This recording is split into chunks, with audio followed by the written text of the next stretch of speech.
Greeting students, welcome to grade 12 mathematics class.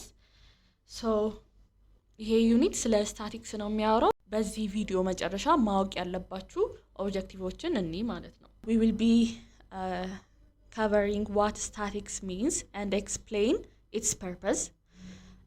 Define dispersion and explain why it is important in describing data, and identify common measures of dispersion, and finally define absolute and relative measures of dispersion ማለት ነው.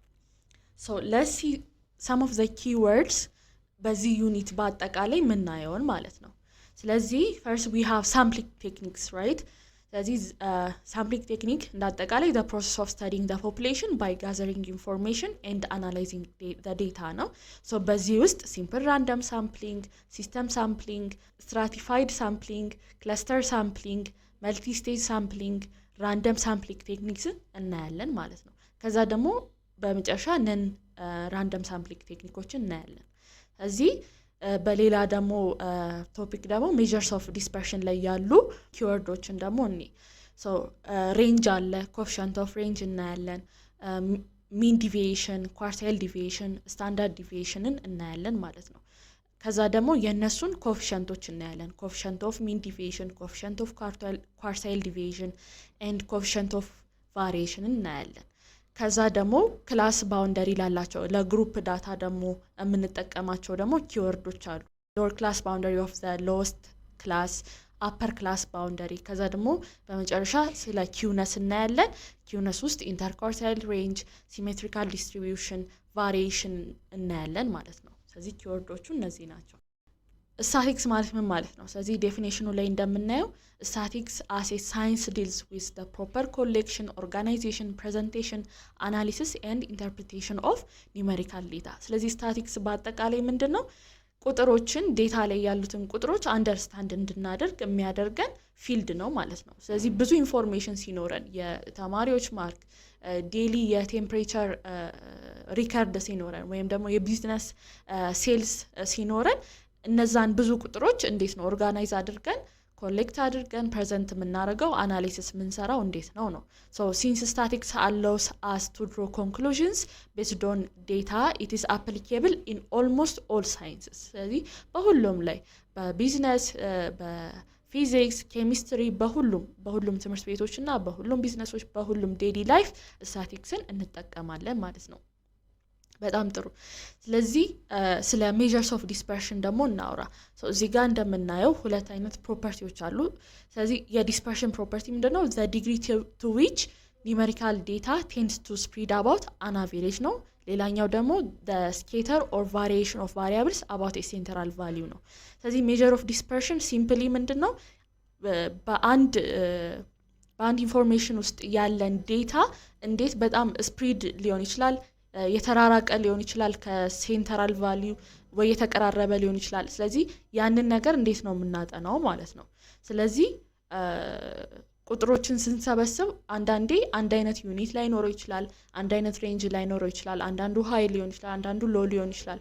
ስለዚህ የነዚህ ሁሉ ዲፍረንስ ዲስፐርሽን ይባላል። ዲስፐርሽን እንደዚህ ከተረዳ ነው ወደ ታይፕስ ኦፍ ዲስፐርሽን እንሄድ። ስለዚህ ሁለት አይነት ዲስፐርሽን ግሩፖች አሉ። አብሶሉት ሜዠር ኦፍ ዲስፐርሽን እና ሪሌቲቭ ሜዠር ኦፍ ዲስፐርሽን ማለት ነው። ዲፊኒሽኑን ለማየት አብሶሉት ሜዠር ኦፍ ዲስፐርሽን የሚባሉት አክቹዋል አማውንት ኦፍ ስፕሪድ ናቸው። ዩዚንግ ዘ ሴም ዩኒት የሚጠቀሙ ዴታ ውስጥ ያሉ ቁጥሮች ናቸው ማለት ነው። ስለዚህ በዚህ ውስጥ ሬንጅ እናያለን፣ ሜን ዲቪዬሽንን፣ ኳርታይል ዲቪዬሽን እና ስታንዳርድ ዲቪዬሽን የሚባሉ አብሶሉት ሜዠር ኦፍ ዲስፐርሽኖች አሉ ማለት ነው። ከዛ ደግሞ ሪሌቲቭ ሜዠር ኦፍ ዲስፐርሽን ማለት ኮምፔር ያደርጋል ዴታ ውስጥ ያሉት ከሃይ ከሎ ከሴንትራል ጋር ያለውን ዴታ ወይም ደግሞ ከአንድ ቋሚ ዴታ ጋር እያነጻጸርን ስናስቀምጥ ነው ማለት ነው። ቁጥሮችን ለምሳሌ ከሚኑ ጋር ወይም ከአቬሬጁ ጋር እያነጻጸርን ሊሆን ይችላል የምናስቀምጠው፣ ወይም ደግሞ ከኳርታይል ጋር እያነጻጸርን ሊሆን ይችላል የምናስቀምጠው። በዲቴል እናያለን።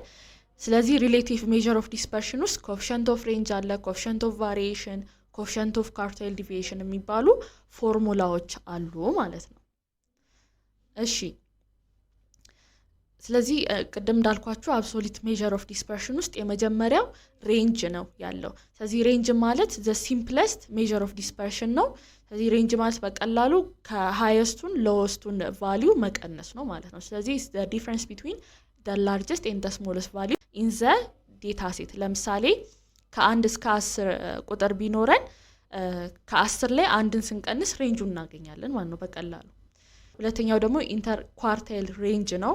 ይሄ ማለት ስፕሪድ ኦፍ ከሚድሉ ወይም ደግሞ ከመሃል ላይ ካለው 50% ዴታ ጋር ስናነጻጽር ነው ማለት ነው። ስለዚህ አሁን አንድ ዴታ ሲኖረን በአራት ልንከፍለው እንችላለን። ይህም ማለት ኳርታይል 1 ኳርታይል 2 ኳርታይል 3 ብለን 25% የሚይዙ ዴታ ሴቶች ሊኖሩ ይችላሉ በአንድ ዴታ ውስጥ ማለት ነው። ስለዚህ ይሄ ኢንተር ኳርታይል ሬንጅ እንዴት ነው ካልኩሌት የምናደርገው?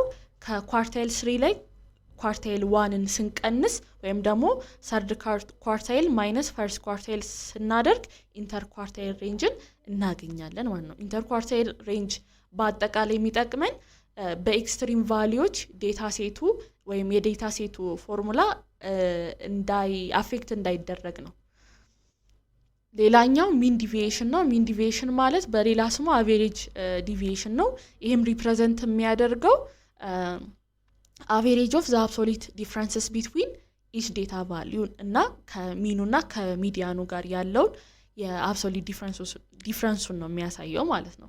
ስለዚህ ይሄ ምን ይሰጠናል? ጀነራል አይዲያ ኦፍ ሃው ፋር ዘ ዴታ ፖይንትስ ቴንድ ቱ ቢ ፍሮም ዘ ሴንተር የሚለውን ይሰጠናል ማለት ነው። የመጨረሻው የአብሶሉት ሜዠር ኦፍ ዲስፐርሽን አይነት ስታንዳርድ ዲቪዬሽን ይባላል። ስታንዳርድ ዲቪዬሽን ደግሞ በጣም ኮመንሊ የምንጠቀመው ፎርሙላ ነው። ይሄም የሚያሳየን ምንድነው? አንድ ዴታ